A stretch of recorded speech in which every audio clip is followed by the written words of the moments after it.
Hello friends, welcome to this video. ये video के अंदर क्वेश्चन नंबर 9 और 10 डिस्कस करते हैं। क्वेश्चन नंबर 9 को एक बार रीड करते हैं, ठीक है। क्वेश्चन नंबर 9 थोड़ा इंटरेस्टिंग सा है, स्टार क्वेश्चन है। If 460 is divided by the natural number, the quotient is 6 more than the 5 times the divisor and the remainder is 1. Find the quotient and the divisor. तो ये जो है वो बहुत सिंपल सा है, ज्यादा कुछ सोचना नहीं, आपको एक छोटा सा आइडिया पता होना चाहिए। उन्होंने बोला क्या, आपने 460 को किसी एक नंबर सपोज n से डिवाइड किया, ऊपर जो आता है उसे आप क्वोशिएंट कहते हो, और आफ्टर डिवीजन एंड में जो सबसे लास्ट में नंबर आता है उसे हम लोग कहते हैं रिमाइंडर। सी है, और इसके बेसिस पे हमें पता है this 460 is same as n times the quotient, जिससे आप डिवाइड कर रहे हो इनटू q प्लस r। ठीक है, ये इक्वेशन आपने बहुत पहले सीख लिया। सो ये n जो है वो हमारा है डिवाइजर, q जो है वो है क्वोशिएंट और r जो है वो रिमाइंडर। क्वेश्चन में क्लियरली बोल दिया है रिमाइंडर है 1, इसलिए मैं r का वैल्यू ले लूंगा 1। ठीक है, r की जगह पे मैंने 1 डाल दिया। अब उन्होंने और कुछ डेटा दिए, तो quotient is 6 more than 5 times the divisor। Quotient यानी कि ये जो q है वो 6 more है, किससे? तो 5 times the divisor, right? 5 times the divisor, 5 times divisor हमारा है n, मैंने n से डिवाइड किया ना इसके लिए। ओके, 5 times the divisor से 6 more है, 6 more than 5 times the divisor is the quotient। ठीक है, तो गिवन डेटा से हमें ये दोनों चीजें पता चली। अब हम क्या करेंगे, q का ये वैल्यू इस इक्वेशन में डालेंगे और आगे सॉल्व करेंगे। तो मैं इसे इक्वेशन 1 देता हूं, इसे मैं इक्वेशन 2 देता हूं। Therefore my 460 is equal to, n की जगह पे n लिखता हूं इक्वेशन 1 में, q की जगह पे मैं ये वैल्यू डालूंगा। It is 5n plus 6 plus 1। अब क्या करना है, इक्वेशन बन जाने के बाद सिर्फ सिंप्लीफाई, n को अंदर दे दो, ये 460 as it is 5n square plus 6n plus 1। ठीक है, इसके बाद मैं क्या करता हूँ, ये प्लस 460 यहाँ पे आएगा, बन जाएगा minus 460। So 5n square plus 6n plus 1 minus 460 is equal to 0। इसके बाद 5n square plus 6n plus minus minus sign of greater number minus 459 is equal to 0। इसके बाद हम लोग क्वाड्रेटिक इक्वेशन को सॉल्व करते हैं, उसके पहले मैं रब कर देता हूं। सो अब हमें क्वेश्चन मिल चुका है, यानी कि इक्वेशन मिल चुका है, उसे सॉल्व करेंगे। मैंने जो मेथड यूज किया है that is a quadratic method. जो हमने क्वाड्रेटिक मेथड को सॉल्व किया है, फैक्टराइजेशन जो हमने बहुत बार किया। करना क्या होता है, तो हमें ये 5 और लास्ट नंबर को मल्टीप्लाई करना है, तो मैंने वो यहाँ पे लिख दिया, बीच वाला नंबर मैंने यहाँ पे लिख दिया। अब मुझे ये जो मल्टीप्लीकेशन के बाद जो भी आंसर है उसके ऐसे फैक्टर चाहिए थे जो मुझे +6 आंसर दे। यहां पर माइनस है इसलिए 1 + 1 माइनस, फैक्टर ऑलरेडी मैंने लिख चुका है 51 और 45। अब ये मुझे मिला कैसे, तो मैंने क्या किया, मैंने इन दोनों को मल्टीप्लाई नहीं किया, मैंने उनके फैक्टर वहीं पे निकालना शुरू कर। मैंने इसको 3 से डिवाइड किया तो मुझे फैक्टर मिला 3 × 153, इसका फैक्टर। फिर मैंने 3 वापस से वही लिख दिया, और वे 153 को अगर मैंने वापस 3 से डिवाइड किया तो मुझे मिलेगा 3 and 51। तो इस तरीके से गिवन नंबर का सिंपलेस्ट फैक्टर लाने की कोशिश की, और मैंने ये देखा कि कोई तो कॉम्बिनेशन बनाया, 51 को अलग रखा और बाकी सारे नंबर को साथ में रखा।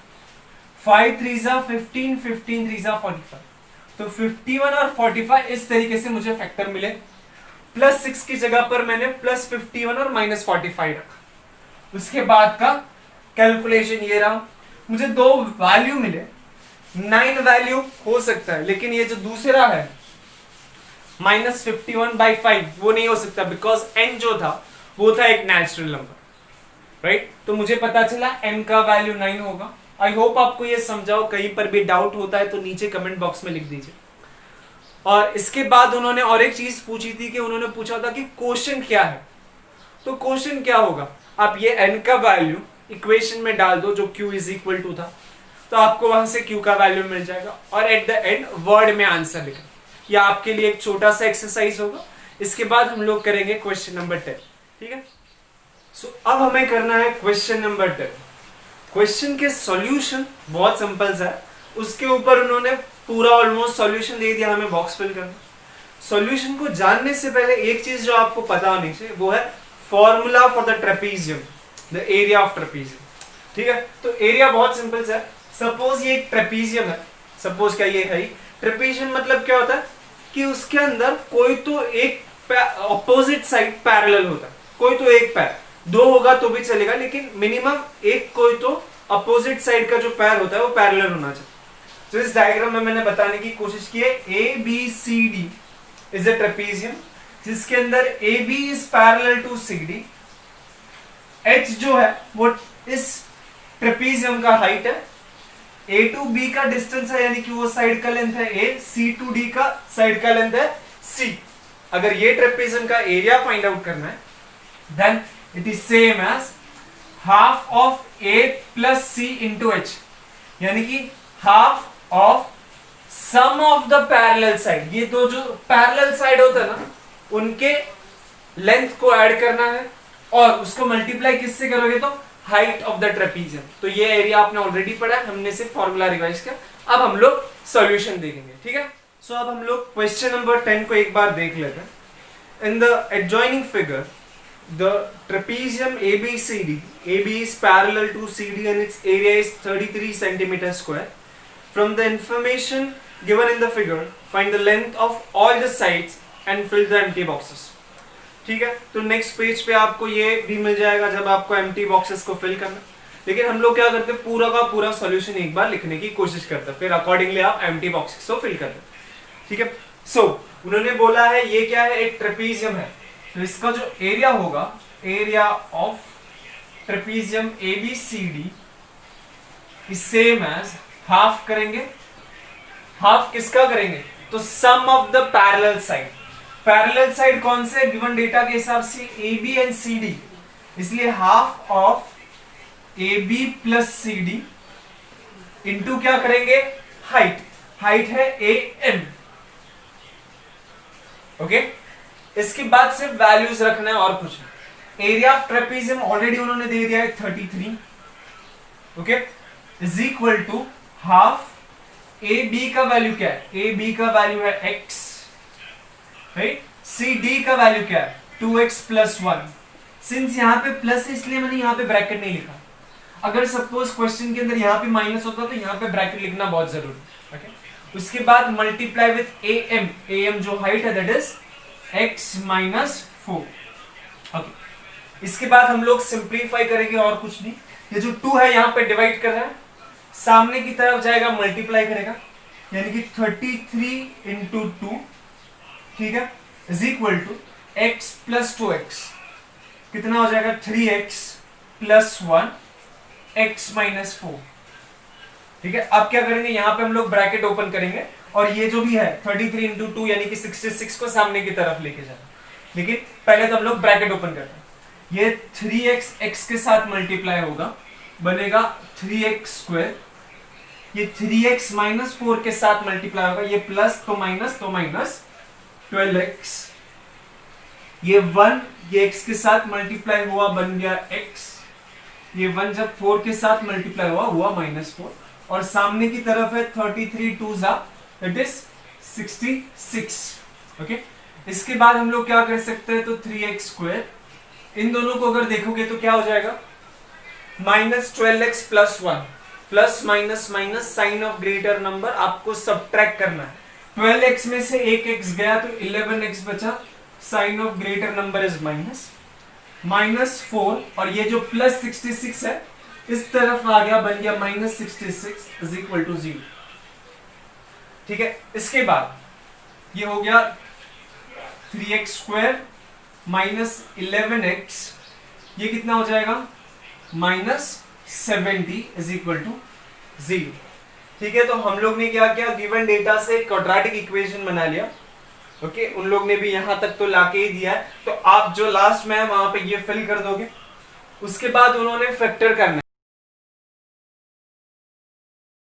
क्या करना है, फर्स्ट नंबर को मल्टीप्लाई करना, वो क्या है -70 into 3 that is same as -210, right. 7 3 21 और एक 0 कि ऐसे दो फैक्टर के -11 आंसर। ठीक है, क्या सोच सकते हो आप, -210 के ऐसा फैक्टर के -11, यहाँ पे माइनस है इसलिए एक माइनस एक प्लस। ठीक है, तो हम लोग क्या करते हैं, हम लोग यहाँ पे इसका फैक्टर देख लेते हैं, 7 10 3। ठीक है, आई थिंक आपको फैक्टर मिल चुका है। अब क्या करोगे, 7 और 3 को साथ में रखोगे, 10 को अलग, 7 3 21 और 10 यानी कि इट इज 21 एंड 10। ठीक है, तो ये सिंपल हो जाता। इसके बाद 3x स्क्वायर 11x, -11 की जगह पे हम ये दो नंबर को यूज करेंगे, तो -21x plus 10x minus 70 is equal to 0। क्या कॉमन ले सकते हो आप इसमें से, 3 ले सकते हो और x ले सकते हो। 21 इज 7 3 इसलिए मैं 3 ले सकता हूं। ओके, तो 3x कॉमन लिया तो x माइनस 7 बचेगा, करेक्ट। ओके, तो मैंने सेम ब्रैकेट वापस रख दिया, x minus 7 is equal to 0। अब यहां पे मैं ऐसा क्या लिखूंगा तो मेरा कंप्लीट हो जाएगा ये, प्लस 10, बिकॉज यहां पे 10x है ना, 10x में से मैंने प्लस 10 कॉमन लिया तभी ये बचेगा, आप देख भी सकते हो। So x minus 7 3x plus 10 is equal to 0। Product 0 यानी कि x माइनस 7 0 है और 3x प्लस 10 0 है। अब यहां से x का वैल्यू आएगा 7, यहां से x का वैल्यू आएगा -10/3, जो नहीं हो सकता। उन्होंने दिया भी है reason, since length can not be negative. सही है ना, ये -10/3 समझा, प्लस 10 सामने गया, 3 मल्टीप्लाई में था, डिवाइड में। ओके, तो x का वैल्यू हमें मिल चुका है 7 सॉरी, x का वैल्यू 7। उन्होंने पूछा क्या, तो हर एक साइड को फाइंड आउट करना था, तुम लोग हर एक साइड को फाइंड आउट करना। ठीक है, इतना लिख के रखो। So what is the value of AB? AB is nothing but x का वैल्यू है 7। उसके बाद हम लोग देखते हैं CD। CD is nothing but 2x plus 1, 2 into 7 plus 1। पहले मल्टीप्लाई करेंगे, 14 प्लस 1 दैट इज 15, तो हमें CD मिल गया।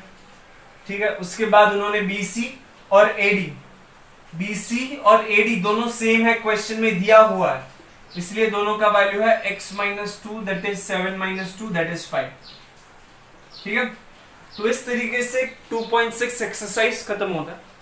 तो हमने ऑलमोस्ट क्या, हमने सारे प्रैक्टिस सेट खत्म कर लिए। जो प्रॉब्लम सेट जो होता है वो हम लोग बाद में आराम से करेंगे, लेकिन अभी के लिए चैप्टर को खत्म समझते हैं। अच्छे से प्रैक्टिस करो, कहीं पर भी डाउट होता है तो नीचे कमेंट बॉक्स में लिखें और अपने सारे फ्रेंड्स के साथ इसे शेयर कीजिए। ठीक है, थैंक यू।